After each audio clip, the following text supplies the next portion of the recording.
Alright, we're back. Welcome to Shooting It Straight.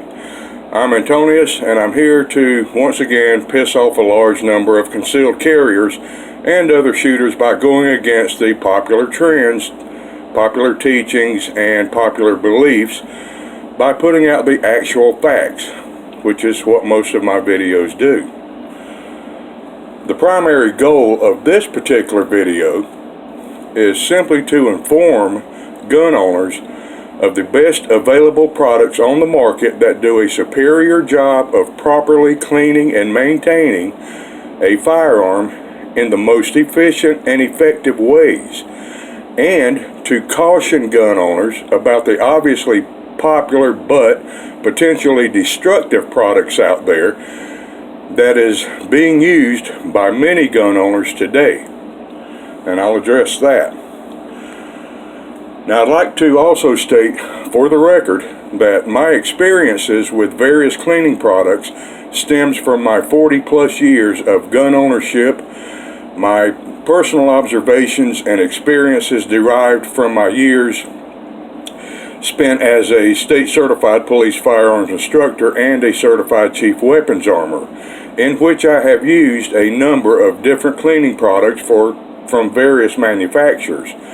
Now, those products were usually provided to the police agency as samples by the distributors. Now, this has provided me with a unique opportunity to compare those various products. So I do have experience with many of these products in real-world environments that police officers deal with on a daily basis, and in all types of weather conditions, and in an open holster as well. Now, I'm going to divide these products into two separate categories, okay? Cleaners and lubricants.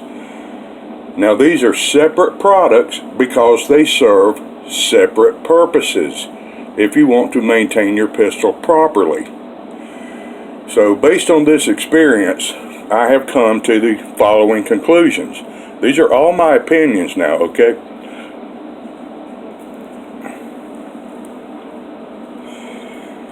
Alright. I'll start off with the products that I consider to be great. We'll put these in the great categories. And we'll first look at cleaners. Not lubricants, cleaners. You have to clean it before you lubricate, right? Should anyway. Although there's a number of adequate cleaners available on the market today, based on my observations and my experiences over the decades, nothing performs better than simple, inexpensive gun bore solvent. Just cheap gun bore solvent. CLPs are okay, as are some other gun bore solvents available today, but none of them do it better than Hoppy's number 9 or Otis or Alders, solvents of that nature. And they do it at a fraction of the cost of all the others. Now,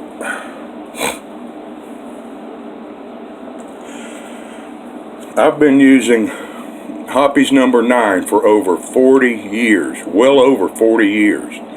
And yes, it's officially pronounced Hoppy's. And I haven't found anything better. Now, it's a kerosene-based agent with some ammonias in it and a drop of banana oil for fragrance. Now, the number 9 stands for the 9 ingredients used in this product.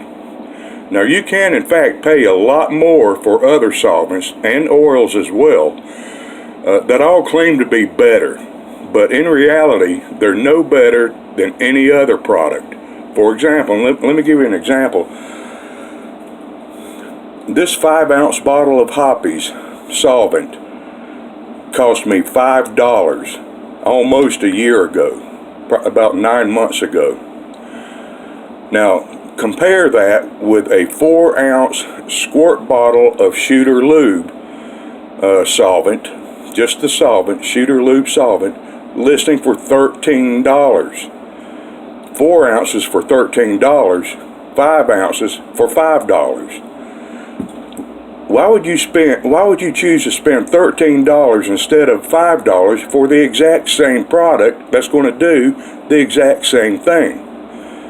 Now, I'm not picking on Shooter Lube. I'm only using them as an example because it appears to be one of the more popular brands.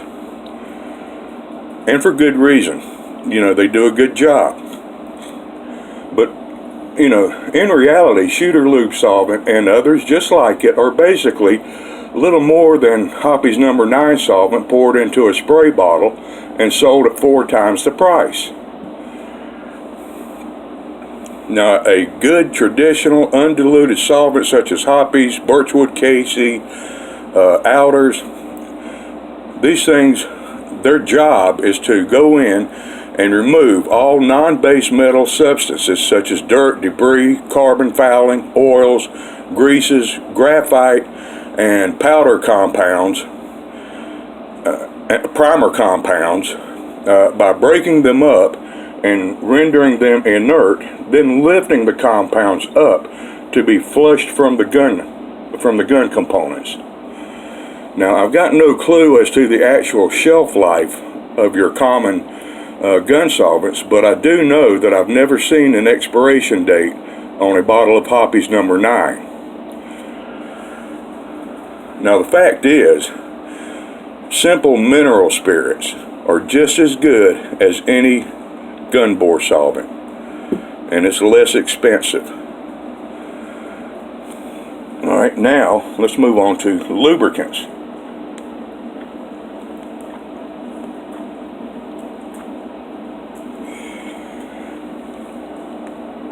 Alright, as far as lubricants are concerned, any gun oil will do just fine. There's almost no real difference between the brands.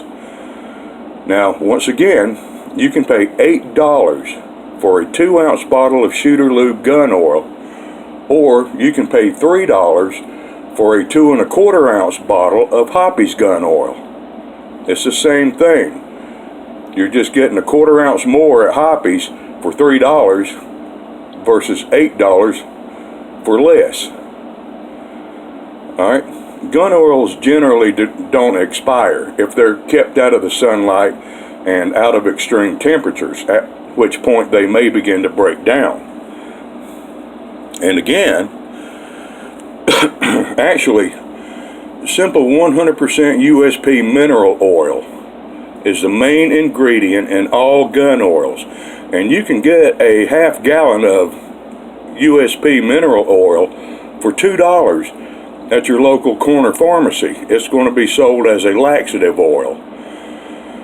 I've yet to see any lubricating or protective product any better than cheap traditional gun oils. My point here is simply this: you don't have to go out and waste your money on high dollar gun oils. They all do the same thing, and most are a little more than cheap, simple USP mineral oil that's been colored. Some color has been added and then bottled up and hyped up to be some kind of a miracle lube, which your pistol does not need anyway. And then it's sold at retardedly high prices to gullible gun owners. And I think I invented a word, retardedly. I'm going to copyright that. So in my experience, I rate cheap gun bore solvent such as Hoppy's No. 9 as the best cleaner on the market above anything else out there. And I have found nothing better than, once again, just plain simple gun oil. Any gun oil. Plain cheap oil and plain cheap gun bore solvent beats out any CLP, any 3-in-1, or any multi-purpose cleaner on the market today, hands down. Plus, it's a lot less expensive. Alright, now let's get to the good category.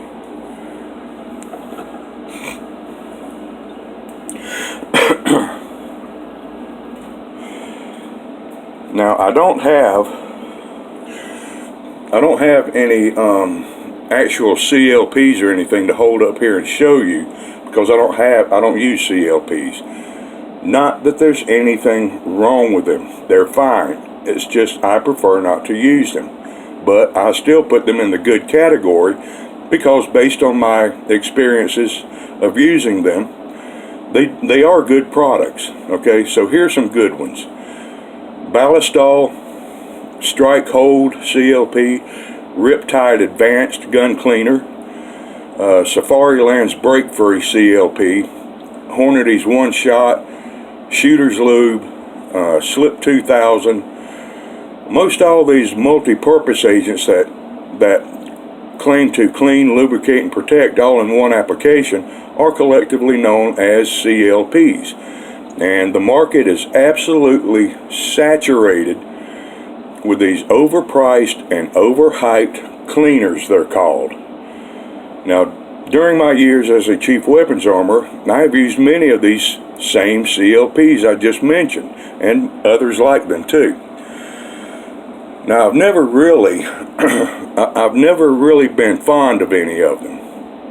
Now, personally, I think that using a CLP for routine cleaning and maintenance is just a kind of a lazy way to take a shortcut, okay? But the only question that really matters is, do CLPs work? And the answer is yes, most of them do, but only to an extent. Again, in my experience, Ballistol seems to do a very good job, I have found. I would say that most of them do an adequate job for the most part, but certainly none are better than simple common powder solvents and simple common regular gun oil. In fact, several of those CLPs are less effective than plain gun bore solvent and cheap gun oil. But still, most of them do the job that a CLP was originally developed to do, which is provide a quick and temporary means of cleaning a weapon just good enough for the weapon to work in the battlefield. That's what CLPs were designed for, a temporary means of cleaning a weapon until you have the time and the supplies available to clean it properly. Now, the story of CLPs began in Germany prior to World War I. A multi-purpose cleaning agent was developed called Ballistol, and that stands for ballistic oil. And it was specifically designed for temporarily cleaning, lubricating, and protecting the firearm of those troops that were in that battlefield. It was intended to be a quick fix in order to keep the gun functioning during battle. Now, many of these CLPs, Ballistol included, have a common concern involving water.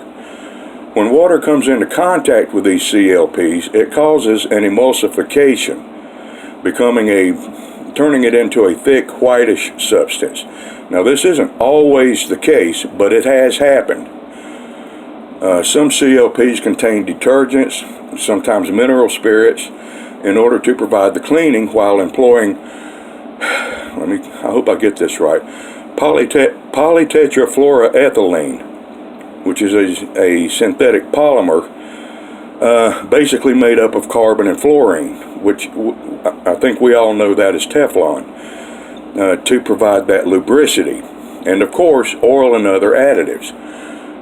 Now, any form of Teflon can be detrimental to a firearm if it builds up, and it usually does build up.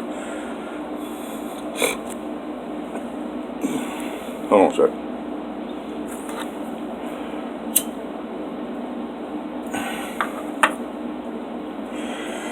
Now, I'm also a bit skeptical of the claim from some CLPs that their solution attacks rust. Well, if it does attack rust, then you don't want to use it on any blued firearm for any length of time, since bluing is actually a controlled rust method done by a process of continually converting any metal that's capable of rusting into magnetite. extended use of that product could eventually degrade the bluing to the point that it would no longer be capable of providing any corrosion protection. Now here in the U.S., we started using a sort of CLP that was developed for our troops back in Vietnam in the mid-60s. For those stuck and shuck M16s that were locking up so much. So we developed LSA oil for that. Now actually it's a semi-fluid. LSA has been called many different things, such as light small arms or lubricant small arms and lubricating oil semi-fluid, as it's currently listed as in the PX, and other variables. LSA oil was specifically designed and used mainly for rifles, especially those with the direct impingement systems, and it was popular and standard issue for decades. The shelf life is unknown, but some accounts are that it's still viable even after 30 years. Not bad for an $8 bottle. I got it for my SKS rifles. Now it's still available to the military and civilian market today. So in short, fellas, these CLPs are not bad, but I have found that they're just not quite as good as regular powder solvent and regular gun oil. They were designed to be used in the field where access to proper cleaning is not possible, and they're great for that. They do a great job there. I don't use them because, one, they are a lot more expensive than simple gun bore solvent and gun oil, which is just as good and in most cases better than expensive CLPs. And number two, the CLPs are messy in the aerosol or pump spray versions, and it is not a smart thing to spray cleaners or oils or solvents all over a semi-auto pistol. Frankly, I don't understand the popularity of CLPs in the civilian market, but you know, they're popular anyway. All right. Now, oh, Lord help me. Now we're getting into the stupid category. Okay, I admit it. I don't deal well with stupidity. Fellas, I am absolutely astounded by the number of gun owners that are using certain things on their firearms and using them on a regular basis. Motor oil.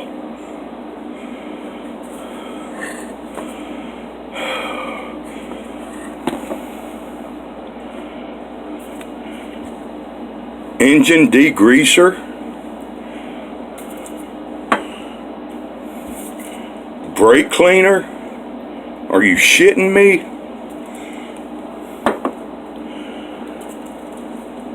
Battery cleaner.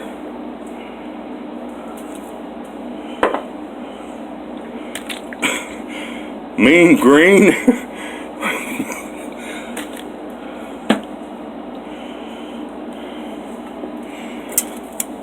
WD-40.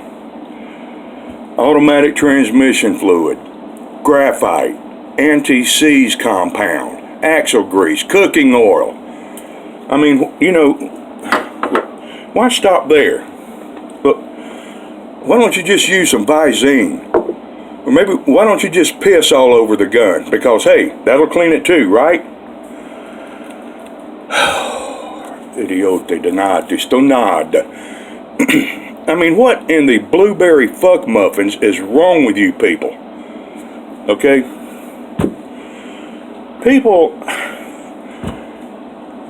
People who use these products on firearms are the same people that didn't get Play-Doh as kids. They got Play-Duh.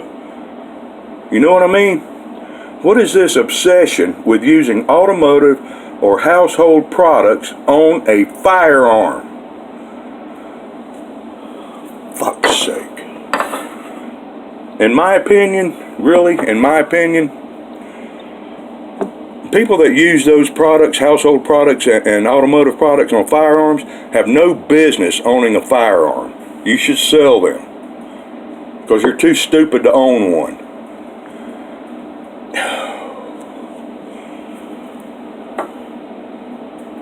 Alright. First off, please tell me anywhere in the owner's manual for your firearm where it directs you to use any household or automotive product on your gun. Well, you can't, because none of them do. It tells you to use gun oil, gun solvent, or a CLP. No mention of motor oil, WD-40, mean green, anti-seize compounds, axle grease, or horse shit like that. Why do you think that is? I mean, are you that much more intelligent than the gun manufacturers? Because somehow I doubt it. There's no reputable gun manufacturer that would ever condone using any automotive or household product on a firearm.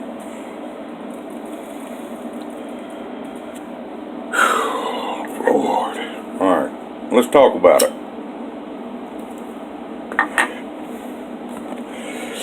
Motor oil. Listen, people.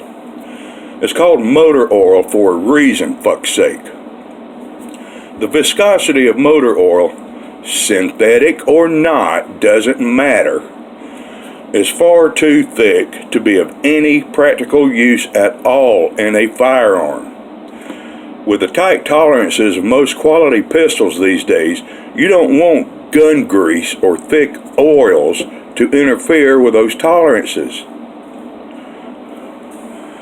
Additionally, motor oil has poor corrosive resistance properties and poor resistance to open air oxidation, not to mention the fact that it contains additives and detergents that are harmful to handle on any extended basis. And the same can be said for automatic transmission fluids. Your firearm is not an automobile, so don't treat it like one. Listen. Motor oil and AT fluid in an automobile are contained within a sealed chamber or compartments and is filtered. Thus, the fluid is not open air. Nothing on a firearm is sealed, nor is it filtered. Oxidation occurs on firearms because of that fact. The cyclic rates between an internal combustion engine and a semi-auto pistol are nowhere near similar. Okay? Neither are the load-bearing interactive mating surfaces anywhere near the same level. So to even remotely compare the two shows an incredible level of ignorance.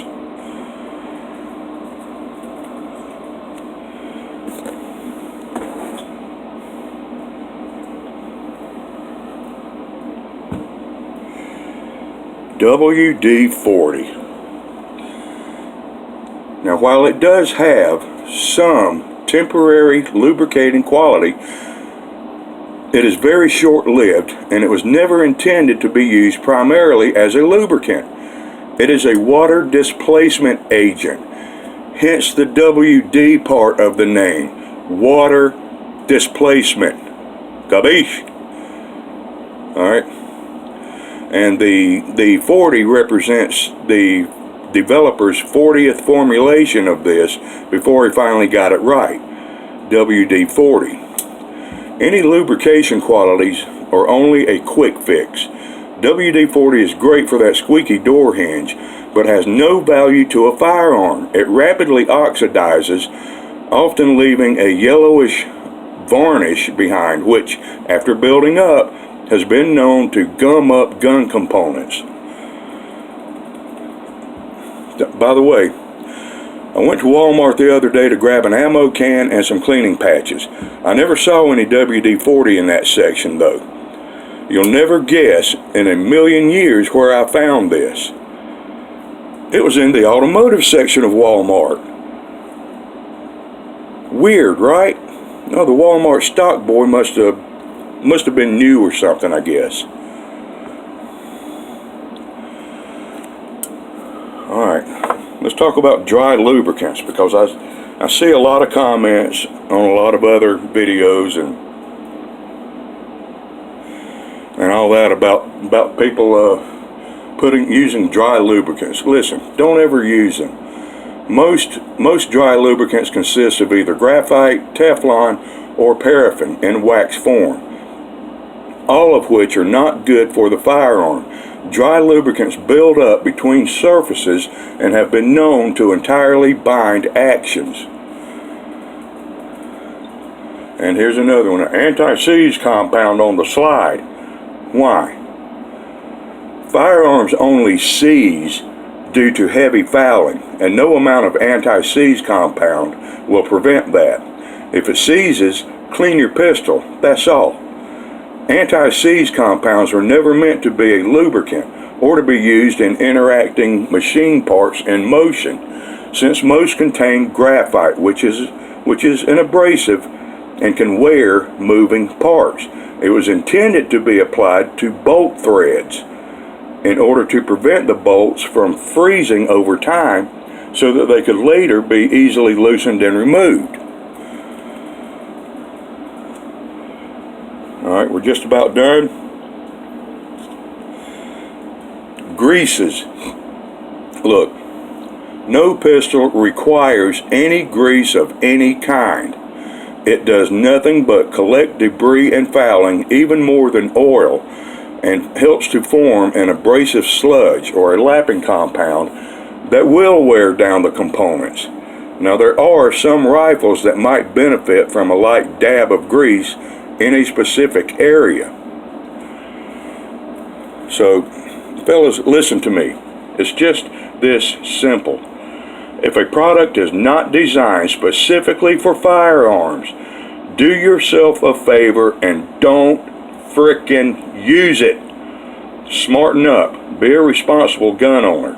Don't be another empty-headed asshat just following the crowd, because there's already plenty of those within the gun community today. So, if you want your handgun to have a long life and to run reliably, follow this video. Alright, thanks for watching. I'm Antonius, and I'm not going to stop shooting it straight with you. Ciao.